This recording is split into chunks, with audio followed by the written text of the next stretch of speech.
Yes, good evening student. Today we are going to start our 9th lecture which is based on the Kingdom Monera, and we have completed 8 lectures of Kingdom Monera. Now today's topic in Kingdom Monera is the Archaebacteria. You know that Archaebacteria means that ancient bacteria. Now the first point, the group of ancient bacteria is word used for Archaebacteria. जो सबसे ancient bacteria हैं बच्चों, उनके लिए archaebacteria word use किया जाता है, क्योंकि आर्की वर्ड का मतलब ही हो जाता है एंशियंट। क्लियर हुआ? आगे चलते।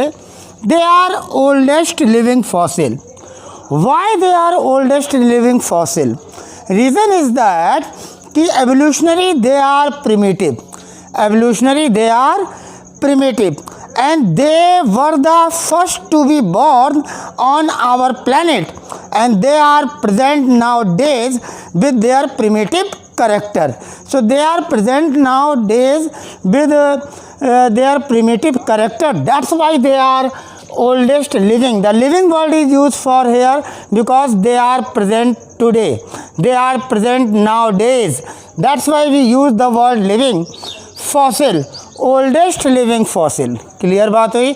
सबसे पहले एवोल्यूशन में अगर देखा जाए तो सबसे पहले आने वाले आर्कीबैक्टीरिया थे।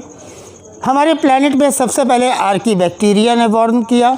उसके बाद ये आज भी पाए जा रहे हैं, इनके अंदर प्रिमिटिव करेक्टर्स आज भी इंक्लूडेड हैं, इसलिए इनको क्या कहा जाता है? Oldest living fossil. Now the third point is the obligate anaerobe. We know that obligate anaerobe. सबसे पहले बच्चे हम लोग समझेंगे obligate anaerobe का मतलब क्या होता है। बच्चों, ये जो आर्कीबैक्टीरिया होते हैं ये लैक ऑफ ऑक्सीजन में सरवाइव करते हैं। मीन्स दैट ऑक्सीजन इनके लिए पॉइजनस है। अगर इनको ऑक्सीजन मिल जाए या ऑक्सीजन का परसेंटेज 8% या 0.5 इवन हो जाए तो भी ये सरवाइव नहीं कर पाते हैं। ऑक्सीजन इनके लिए पॉइजनस रोल प्ले करती है, इसीलिए इनको क्या कहते हैं? Obligate anaerobes. एन माने एब्सेंट, एरोब्स माने एयर। क्लियर हुई बात? तो they are obligate anaerobes means that they survive in the lack of oxygen. They are found in the environment where oxygen is absent. That's why they are known as obligate anaerobe. The third point. The fourth point, there are some examples which are included in the Archaebacteria. For example, that Thermococcus is there. For example, Methanobacterium is there. For example, the bacterium is there. For example, Methanomicrobium is there. Micro, M-I-C-R-O, microbium is there. So these three are examples of Archaebacteria. Methanococcus, Thermococcus, Methanobacteria, Methanomicrobium, Rhinococcus, Ruminococcus, जो rumen में पाए जाएंगे अभी मैं आगे बताऊंगा। तो आपने देखा कि जो किंगडम मोनेरा में आर्कीबैक्टीरिया है, they are group of ancient bacteria because evolutionary they are primitive. They कैसे हैं? ये प्रिमिटिव हैं, सबसे पहले बॉर्न हुए हैं अर्थ पर और आज भी पाए जा रहे हैं, और इनके अंदर वो सभी प्रिमिटिव कैरेक्टरिस्टिक्स हैं जैसे पहले थी, इसलिए इनको क्या कहा जाता है? ओल्डेस्ट लिविंग फॉसिल वर्ड लगा दिया गया। Third point, obligate anaerobes. Obligate anaerobe मैंने अभी एक्सप्लेन किया कि they are survive in the environment where oxygen is absent, no oxygen. That's why we use the word anaerobes. Clear हुआ? And obligate word means they are not survive even in a small concentration of the oxygen, means that 8% or 0.5%. Clear हुआ? Now बच्चों, there are examples. मैंने blue pen से यहाँ कुछ examples लिखे हैं। थर्मोकोकस, Methanobacterium, मिथेनोमाइक्रोबियम, इसी तरह मिथेनोकोकस होगा, आपका रूमिनोकोकस होगा जो कैटल के रूमेन में पाया जाता है। जो स्टमक का जो रूमेन पार्ट होता है कैटल में, उसके अंदर भी एक सिम्बियोंट की तरह पाया जाता है, जो अभी मैं आगे लेक्चर में कंटिन्यू करूँगा। आगे चलता हूँ। The protein homologous to eukaryotic core histone. The core histone word is use here बच्चों फॉर द न्यूक्लियोसोम। किसके लिए वर्ड यूज होता है? न्यूक्लियोसोम के लिए। इस न्यूक्लियोसोम की आप स्टडी करेंगे क्लास 12th में। अभी ये जानने की कोशिश करिए कि जो इसमें प्रोटीन होती हैं वो ठीक यूकैरियोट्स की तरह होती हैं। Homologous to eukaryotes. Homologous word का मतलब होता है origin is similar. Origin is similar. Okay, now third last point, cell wall made up of complex polysaccharide and complex polypeptide. दो वर्ड है ये नीट के लिए most important question. Reason is that because in case of archaebacteria cell wall is not made up of peptidoglycan like in case of bacteria। आपने bacteria के case में देखा था कि जो सेल वॉल थी वो पेप्टिडोग्लाइकन की बनी हुई थी, लेकिन जो है बच्चों आर्कीबैक्टीरिया हैं, यहाँ आपको एक नीट का क्वेश्चन मिला है कि cell wall is not made up of peptidoglycan, it is made up of complex polysaccharides and complex polypeptide. क्या वर्ड मैंने यूज किए? Complex polysaccharides and complex polypeptides, जिसकी क्या बनी होती है? Cell wall. इम्पॉर्टेंट नीट का क्वेश्चन। ये क्या है? Obligate anaerobes. It is one of the important NEET question. Now here you can write NEET. This is it is an examples of oldest living fossil. Clear हुआ? अब बात करते हैं सबसे इम्पॉर्टेंट इनकी सेल मेम्ब्रेन की। हम लोग जानते हैं यूकैरियोट्स में cell membrane is a unit membrane. Clear हुआ? But in case of the archaebacteria the cell membrane is not a unit membrane, it is highly complex membrane. कैसे हुई highly complex?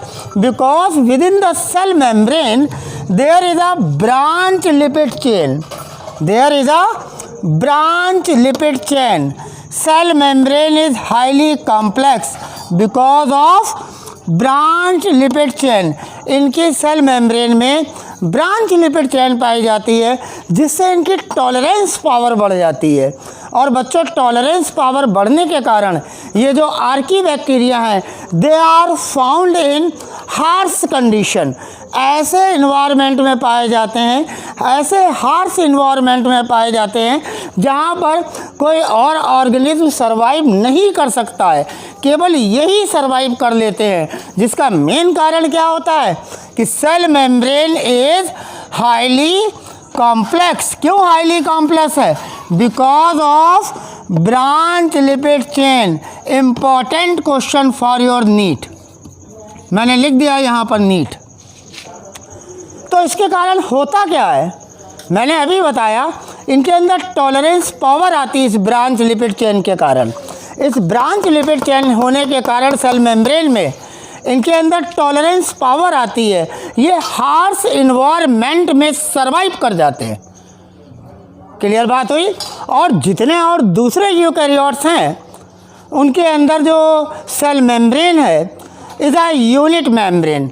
But in case of these archaebacteria, जो kingdom Monera में archaebacteria आज आप lecture में पढ़ रहे हैं, एंशिएंट बैक्टीरिया पढ़ रहे हैं, इनके अंदर cell membrane is a highly complex and it is made up of, why it is highly complex? The answer is branch lipid chain. Important point of the NEET. Clear बात हुई? Now इस branch lipid chain के कारण क्या होता है कि they are found in harsh HARSH harsh conditions. किस में पाए जाते हैं? हार्श कंडीशंस में पाए जाते हैं। और बच्चों हार्श कंडीशन क्या होती हैं? हार्श कंडीशन होती हैं swampy marshy condition, hot springs वाली कंडीशन, जहाँ पर टेम्परेचर कैसा रहता है 80 डिग्री सेल्सियस रहता है टेम्परेचर, वहाँ पर भी ये सर्वाइव कर जाते हैं। स्वैम्पी मार्सी एरिया जहाँ पर ऑक्सीजन एब्सेंट होती है वहाँ पर भी ये सर्वाइव कर जाते हैं। और तीसरी चीज़, ये हाईली एसिडिक मीडियम में भी सर्वाइव करते हैं, जैसे कि पीएच अगर 2 हो जाए, अगर पीएच वैल्यू 2 पाई जाए, ऐसे एनवायरनमेंट में भी ये अपनी बॉडी को सर्वाइव कर लेते हैं, मल्टीप्लाई कर लेते हैं वहाँ पर अपने आप को। जिसका मेन कारण क्या होता है कि cell membrane is highly complex because of branch lipid chain होने के कारण ये हार्श इन्वायरमेंट में भी अपने आप को सर्वाइव कर लेते हैं। अब हार्श इन्वायरमेंट के हिसाब से on the basis of this harsh conditions or you can say harsh environmental condition, they are under the 3 categories। हम लोग कितनी कैटेगरीज में पढ़ेंगे? इनको 3 कैटेगरीज में पढ़ेंगे, मिथेनोजेन, हैलोफिल्स एंड थर्मोएसिडोफिल्स। मिथेनोजेंस जो मार्सी और स्वैम्पी एरिया में होंगे, थर्मोएसिडोफिल्स जो कि ऐसे इन्वायरमेंट में होंगे, हॉट स्प्रिंग्स में होंगे, ऐसी जगह पर होंगे जहाँ पर टेम्परेचर अबव 80 डिग्री सेल्सियस होगा, जैसे कि आपके हिमालयन रीजन में हॉट स्प्रिंग्स पाए जाते हैं, वहाँ भी आर्की बैक्टीरिया पाए जाएंगे। इसी ब्रांच लिपिड चेन होने के कारण जो इनकी सेल मेम्ब्रेन में होती है, जिसके कारण इनमें टॉलरेंस पावर आ जाती है कि ये स्वैम्पी और मार्सी एरिया में भी सर्वाइव कर सके और ये हॉट स्प्रिंग्स में भी सर्वाइव कर सके, ये हाईली एसिडिक मीडियम में भी सर्वाइव कर सके और ये एक्सट्रीम सॉल्टी इन्वायरमेंट में भी पाए जाएं। तो these are known as harsh condition. Now I am going to discuss one by one, एक एक करके मैं डिस्कस करना शुरू कर रहा हूँ। देखिएगा, तो मैंने अभी बात बताई कि these are archaebacteria which are found in harsh condition due to the presence of branch lipid chain in their cell membrane। इस बात को बच्चों बहुत ध्यान रखना, सबसे इम्पॉर्टेंट नीट का क्वेश्चन कि आर्की बैक्टीरिया की जो सेल मेम्ब्रेन है वो और ऑर्गेनिज्म की तरह यूनिट मेम्ब्रेन नहीं है, it is a highly complex cell membrane. और कैसी है? जिसमें क्या है? Branch lipid chain. Now there are 3 type of the harsh condition or you can say 3 type of the archaebacteria. Number 1 is मिथेनोजेन।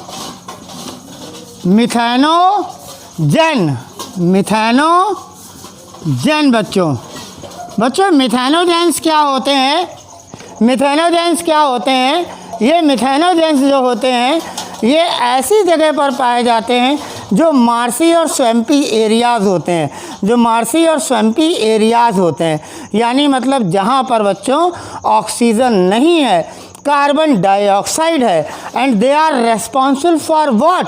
For the production of methane gas. Means that these are methane producing bacteria. आप बोल दीजिए, लीजिए मैं bracket में लिख दे रहा हूँ कि दीज आर मीथेन प्रोड्यूसिंग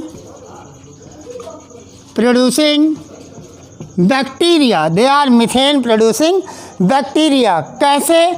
जैसे कि जो स्वैम्पी एरिया है, in swampy they are found in swampy or you can say marshy area, and within the marshy area they convert CO2 into methane. ये CO2 से methane बना देते हैं Marcy और स्वैम्पी एरिया में। कौन बच्चों? यही मिथेनोजेन। These bacteria converts carbon dioxide of swampy area into methane. These bacteria convert CO2 of swampy areas into methane, and examples are like methanococcus, methanococcus, methanobacterium, methanobacterium and methanomicrobium, methanomicrobium. So these three are the examples of methanogens which convert the carbon dioxide of swampy and marshy area into the methane. Not only this, now they are also found in cow dung. They are also found in cow dung, and we know that in the cow dung there is a organic cellulose is present. There is a organic cellulose is present. तो ये बच्चों methanogens जो होते हैं ये क्या करते हैं, ये ऑर्गेनिक सब्सटेंस जैसे सेलुलोस है जो काऊ डंग में पाया जाता है उसे भी मीथेन में बदल देते हैं by the fermentation process. By the fermentation process means that absence of oxygen में. क्लियर बात हुई.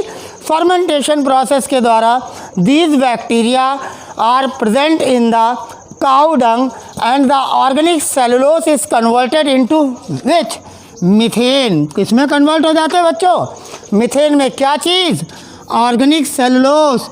किसमें होता है, काऊ डंग्स में. वो किसमें बदल जाता है, मीथेन में. किस प्रोसेस से बदलता है, this is fermentation. Now this is the NEET question. This is the NEET question कि वाई विच प्रोसेस, किस प्रोसेस से ये जो मिथेनोजेंस होते हैं ये ऑर्गेनिक सेलुलोस जो काऊ डंग का है उसको मीथेन में बदल देते हैं. द प्रोसेस इज बच्चों नोन एज फर्मेंटेशन. क्या कहलाती है, फर्मेंटेशन कहलाती है. और फर्मेंटेशन प्रोसेस के द्वारा ये ऑर्गेनिक सेलुलोस को बदल देते हैं मीथेन में. क्योंकि आप क्या पढ़ रहे हैं, मिथेनोजेन. एक तो आपने देखा स्वैम्पी एरिया, मार्सी एरिया में ये कार्बन डाइऑक्साइड से मीथेन बना रहे हैं. दूसरा आपने देखा कि ऑर्गेनिक सेलुलोस जो कि काऊ डंग में प्रेजेंट है वो फर्मेंटेशन प्रोसेस के द्वारा किस में बदल दे रहा है, मीथेन में. किस में बदल दे रहा है, मीथेन में. इतना ही नहीं, ज़रा देखिएगा ये क्या करते हैं बच्चों, ये स्वैम्पी मार्सी एरिया में कार्बन डाइऑक्साइड को मीथेन में बदल देते हैं. Good. Now example is methanococcus, example is methanobacterium and example is methanomicrobium. So these are the examples of methanogens. Now the third type, in case of methanogen क्या करते हैं, they are found in rumen of cattle. जो आपके kettles होते हैं उनके rumen में पाए जाते हैं. कैसे पाए जाते हैं, फाउंड एज सिम्बायोंट. क्या वर्ड मिला, फाउंड एज सिम्बायोंट. सिम्बायोंट का मतलब क्या होता है बच्चों कि दो ऑर्गेनिज्म अलग अलग स्पीसीज के साथ साथ रहें और एक दूसरे को बेनिफिट पहुंचाएं, एक दूसरे को बेनिफिट पहुंचाएं. यानी मतलब it is a association between the organism of two different species in which both are benefited, and these organisms are commonly known as symbiont. क्या कहलाते हैं, symbiont. तो बेटा ये जो मिथेनोजेंस होते हैं ये कैटल के रूमेन में एज symbiont पाए जाते हैं. And it digest the cellulose. एक तो सेलुलोस को डाइजेस्ट करते हैं और दूसरी बात बच्चों बाय द फर्मेंटेशन उस सेलुलोस को मीथेन में बदल देते हैं. आपने देखा सेलुलोस को डाइजेस्ट कर रहे हैं, डाइजेस्ट होता है सेलुलोस और फिर वो फर्मेंटेशन प्रोसेस के द्वारा, किस प्रोसेस के द्वारा, by the process of fermentation process के द्वारा मीथेन में बदल जाता है.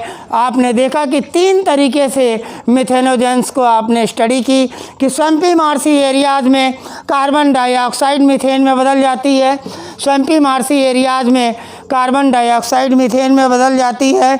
और आपने देखा कि जो काऊ डंग होता है उसके अंदर ऑर्गेनिक सेलुलोस है उसमें प्रोसेस करके, फर्मेंटेशन की प्रोसेस करके उसको मीथेन में बदल दिया जाता है। ठीक इसी तरीके से जो रूमेन ऑफ कैटल होता है बच्चों, उसके अंदर एक सिम्बियोन की तरह ये बैक्टीरियम पाया जाता है, आर्कीबैक्टीरियम पाया जाता है, जिसका काम होता है it digest the cellulose and by fermentation convert into the methane. किस में बदल देता है? मीथेन। रूमेन में पाया जाता है। इसी रूमेन से इसका नाम बन गया बैक्टीरिया का रूमिनोकोकस। क्या बन गया नाम? रूमिनोकोकस।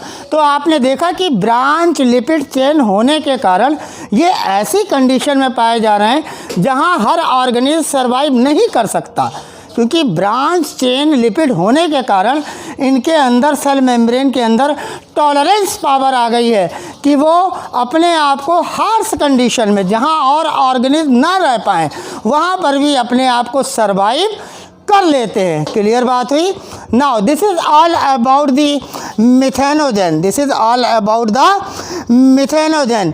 आगे हम चलेंगे और बात करेंगे एक और आर्कीबैक्टीरिया की। And the bacteria is the halophiles, the second type. First type is the methanogens. पहले कैसे हो गए आर्कीबैक्टीरिया? मिथेनोजेंस। देखिए मैं हेडिंग लिख दे रहा हूँ। नंबर 1 मिथेनो, ध्यान रखिएगा, मिथेनोजेंस। जो आपने देखा था मार्सी एरिया में काऊ डंग में सेलुलोज को फर्मेंटेशन के द्वारा मीथेन बना देना, मार्सी एरिया में कार्बन डाइऑक्साइड से मीथेन बना देना, और रूमेन में एज ए सिम्बियोंट रहना, और फिर सेलुलोज को डाइजेस्ट करके फर्मेंटेशन के द्वारा मीथेन बना देते हैं। अब बात करेंगे ऐसे आर्कीबैक्टीरिया की जो second type of harsh condition में पाए जाते हैं। वो कहलाते हैं बच्चों हेलोफिल्स। क्या कहलाते हैं? हेलोफिल्स। हेलोफिल्स का मतलब हो गया कि these are found in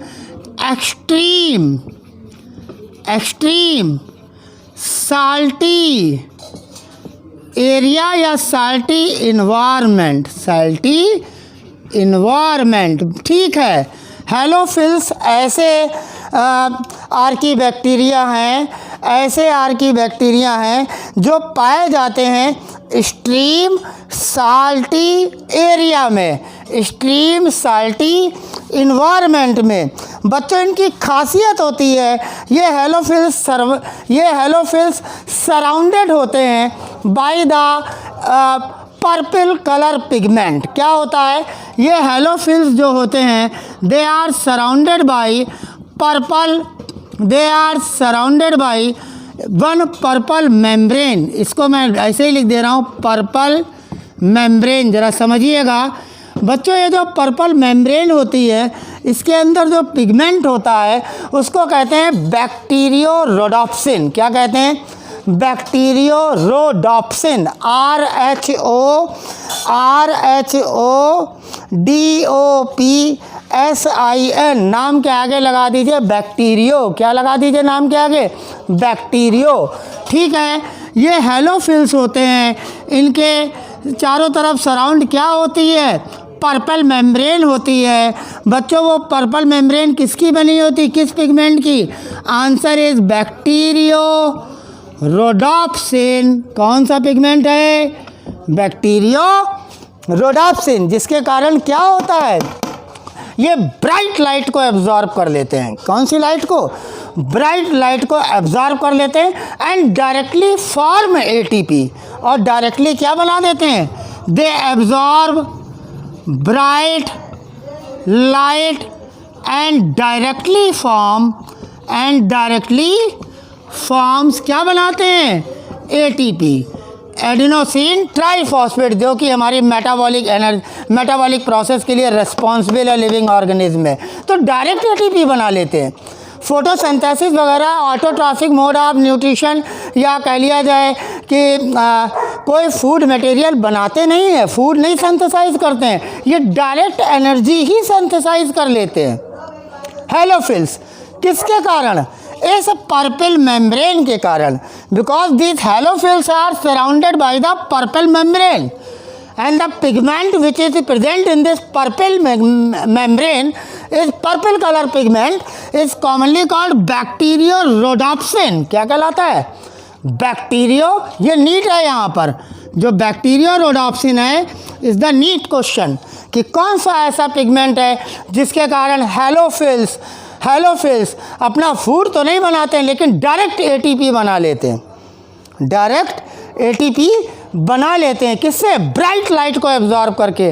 the answer is that कि these halophiles surround by purple membrane and within the purple membrane the bacteriorhodopsin pigment is present which absorb bright light. क्या एब्जॉर्ब करते हैं? Bright light. और वो bright light की मदद से क्या करते हैं बच्चों? Directly form ATP. क्या बना लेते हैं?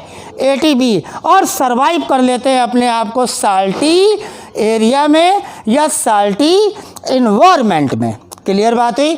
तो आपने मिथेनोजेन देखा, आपने हेलोफिल्स देखे। मिथेनोजेन आपने देखा स्वैम्पी मार्सी एरिया में कार्बन डाइऑक्साइड को बदल देते थे मीथेन में। काऊ डंग में जो ऑर्गेनिक सेलुलोज था उसको फर्मेंटेशन प्रोसेस से मीथेन में बदल देते थे, इसलिए मिथेनोजेन कहलाते हैं। यही नहीं, ये रूमिनेंट जो एनिमल्स हैं उनके रूमेन में, कैटल के रूमेन में पाए जाते हैं एज सिम्बियोंट। और बच्चों क्या करते हैं? They digest the archaebacteria digest the cellulose and by fermentation converted into the methane. That's why they are known as methanogen. Now second type is halophiles. They are found in salty environment. Important question for NEET. कहाँ पाए जाते हैं? Salty environment में। क्यों survive कर लेते हैं? क्योंकि इनकी cell membrane is very highly complex due to what? Branch lipid chain. Due to the branch lipid chain जो इतनी देर से मैं बोल रहा था, जिसके कारण ये हार्श कंडीशन में सर्वाइव करते हैं। क्लियर बात है?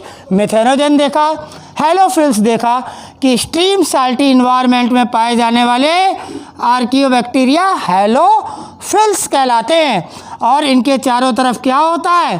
पर्पल मेम्ब्रेन से सराउंड होते हैं। पर्पल मेम्ब्रेन में कौन सा पिगमेंट होता है? बैक्टीरियोरोडॉप्सिन। वो क्या करता है? एब्जॉर्ब ब्राइट लाइट और क्या बना देता है? Directly form ATP, adenosine triphosphate, जो कि मेटाबॉलिक रिएक्शंस के लिए एनर्जी सोर्स है, एनर्जी है हमारे लिए। ठीक है, now we move to the third type.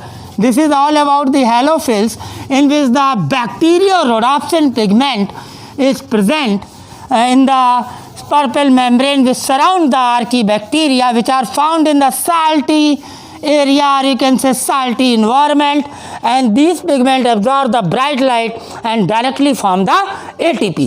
Now let's move to the third type. बच्चों, तीसरा टाइप जो बच्चों है वो कहलाता थर्मो एसिडोफिल्स। क्या कहलाते हैं? Thermo acidophils. क्यों कहलाते हैं थर्मो एसिडोफिल्स? इसलिए कहलाते हैं क्योंकि ये ऐसी प्लेस पे पाए जाते हैं जहाँ पर टेम्परेचर 80 डिग्री सेल्सियस से ज़्यादा हो, इसीलिए इसको थर्मो वर्ड लगा दिया गया। और दूसरी बात, ये ऐसे मीडियम में भी सर्वाइव करते हैं जो कि हाईली एसिडिक हो, जिसका पीएच अगर 2 भी है तो भी ये सर्वाइव कर जाएंगे, क्योंकि इनकी जो सेल मेम्ब्रेन है वो बनी हुई है ब्रांच लिपिड चेन की। किसकी बनी हुई है? मोस्ट इंपॉर्टेंट नीट क्वेश्चन, तभी तो हार्श कंडीशन में पाए जाते हैं, ब्रांच लिपिड चेन की बच्चों। इसलिए third type is the thermo acidophils. क्या कहलाते हैं? Thermo acidophils. ऐसे आर्कीबैक्टीरिया जो ऐसी जगह पे पाए जाएं, दे आर फाउंड। कहाँ पे पाए जाते हैं? Those places. कौन कौन सी प्लेसेस हैं? Where the temperature is more than 80 degree Celsius, even they are able to multiply at 100 degree Celsius temperature. That's why we use the word thermo. Then second one thing, they are survive in a medium where pH is 2, or you can say the area is, yeah, medium is highly acidic. That's why they are known as acidophils. Clear बात हुई? मैंने क्या कहा, दोनों word को आपने थर्मा माने होता ही है टेम्परेचर से, ठीक है। आपने देखा थर्मो एसिडोफिल्स का मतलब देखा कि ये ऐसे आर्की बैक्टीरिया हैं जो ऐसी जगह पे पाए जाते हैं जहाँ 80 डिग्री सेल्सियस से ज़्यादा टेम्परेचर हो, इवन 100 डिग्री सेल्सियस तक सर्वाइव कर जाते हैं। क्यों? क्योंकि इनके अंदर ब्रांच लिपिड चेन होती है। One of the most important medical question, branch chain lipid, मैंने 10 बार बोल दिया। इस पूरे लेक्चर में पहली प्रायोरिटी आपको इस वर्ड को देनी होगी, तब आप खुद ही सीख जाएंगे कि ये हार्श कंडीशन में इसलिए सरवाइव करते हैं। क्लियर बात हुई? आगे चलते हैं। मैंने कहा थर्मो एसिडोफिल्स ऐसे आर्की बैक्टीरिया हैं जो ऐसी प्लेसेस में पाए जाते हैं जहाँ पे टेम्परेचर कैसा हो, where temperature is approx 80 degree Celsius and medium is acidic, means pH is near about 2 and they are found in hot springs. किसमें? हॉट वाटर स्प्रिंग, जहाँ पे गर्म झरने होते हैं, क्या, जहाँ पे हिमालयन रीजन में वहाँ पर पाए जाते हैं, यानी हॉट सल्फर स्प्रिंग। क्या बच्चों, कहाँ पाए जाते हैं? हॉट सल्फर स्प्रिंग कहाँ पे हैं? हिमालयन रेंज में। कहाँ पर हैं? हिमालयन रीजन में। तो ये अच्छा क्वेश्चन है कि हॉट सल्फर स्प्रिंग्स में कौन पाए जाते हैं? Thermo acidophils. साल्टी एरिया में कौन से पाए जाते हैं? साल्टी एरिया मैंने लिख दिया, halophiles. Now swampy and marshy area में कौन से पाए जाते हैं? हमने लिख दिया मिथेनोजेंस, वही जो मैंने बताया था, मिथेनोकोकस, मिथेनोबैक्टीरियम, मिथेनोमाइक्रोबियम। क्लियर बात हुई? तो these 3 are the archaebacteria division, or you can say type, or you can say which is based on their harsh environment where they are able to survive due to the presence of what, again I am going to say, branch lipid chain in the cell membrane। Clear हुआ बच्चों? आगे देखते हैं जरा, कहाँ पे hot sulphur springs पाए जाते हैं? Answer is Himalayan region. बच्चों एक वर्ड आपको और सिखाऊंगा मैं इसमें। एक चीज़ होती है बैरोफिल्स। क्या होते हैं? बैरोफिल्स, BAROPHILIC,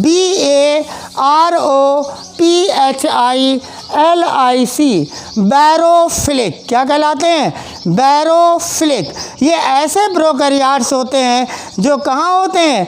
जो डीप मैराइन सेडिमेंट पर ग्रो करते हैं, मल्टीप्लाई करते हैं। These are known as barophilic. क्या वर्ड मैंने यूज़ किया? बैरोफिलिक। आपने क्या जाना? कहाँ पे सरवाइव करते हैं, कहाँ पे ग्रोथ करते हैं, कहाँ पे मल्टीप्लाई कर सकते हैं?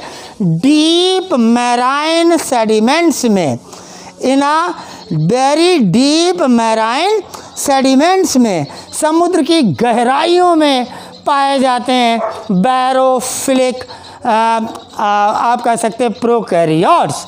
क्योंकि किंगडम मोनेरा पढ़ रहे हैं जिसमें कैसे ऑर्गेनिज्म आ रहे हैं? Unicellular prokaryotic. तो आपने देखा कि ये जो बैक्टीरिया थे, जो यू बैक्टीरिया थे, उनकी सेल वॉल पेप्टिडोग्लाइकन की बनी थी, लेकिन इनकी सेल वॉल पेप्टिडोग्लाइकन की नहीं बनी है। यही नीट का एक बड़ा क्वेश्चन है। इनकी सेल वॉल बच्चों किसकी बनी हुई है? इनकी सेल वॉल बनी हुई है कॉम्प्लेक्स पॉलीसैकेराइड और कॉम्प्लेक्स पॉलीपेप्टाइड की। जितने भी यूकैरियोट्स हैं इनमें यूनिट मेम्ब्रेन सिस्टम है सेल मेम्ब्रेन में, लेकिन आर्कीबैक्टीरिया में नहीं है, क्योंकि इनकी जो सेल मेम्ब्रेन है वो हाईली कॉम्प्लेक्स है due to the presence of what? Again branch chain lipid, जिसके कारण ये पाए जाते हैं हार्श कंडीशन में, जो कि ओल्डेस्ट लिविंग फॉसिल है। कैसे हैं? ओल्डेस्ट लिविंग फॉसिल हैं। सबसे पहले evolutionary they are primitive organism. Evolutionary they are primitive organism. That's why they are known as oldest. And living means that they are present nowadays with their primitive character, because they are present nowadays with their primitive character. That's why they are known as oldest living fossil, and they are able to survive, or you can say they can only survive in absence of oxygen. Oxygen is act as a poison for archaebacteria, जहर है archaebacteria के लिए, इसलिए ये कहलाते हैं obligate एनाएरोब्स, हम discuss कर चुके हैं. तो this is all about the kingdom Monera which include the unicellular prokaryotic organism, and today we have completed the portion archaebacteria, जिसे कार्ल ह्यूज ने किंगडम आर्कियाई में रख दिया था, जो उसने 3 डोमेन बनाए थे, जो उसने 3 डोमेन्स अपने दिए थे कार्ल ह्यूज ने, उसमें एक आर्की डोमेन्स दिया था, जिसके अंदर उसने क्या इंक्लूड किया बच्चों, आर्की माने ancient bacteria like prokaryotes monerans. Clear बात हो गई. लेकिन बैक्टीरियों से अलग हैं, सेल वॉल पेप्टिडोग्लाइकन की नहीं बनी है, सेल वॉल यूनिट में सेल मेम्ब्रेन यूनिट मेम्ब्रेन नहीं है, आपने देख लिया. These are the some differences. They are able to tolerate and they are able to develop, or you can say source growth in harsh condition like swampy areas. Example is methanogen. Like salty areas, example is halophiles. Like highly acidic medium, pH is 2, like the thermoacidophils, and they can also be found at a place where the temperature is more than 80 degrees Celsius.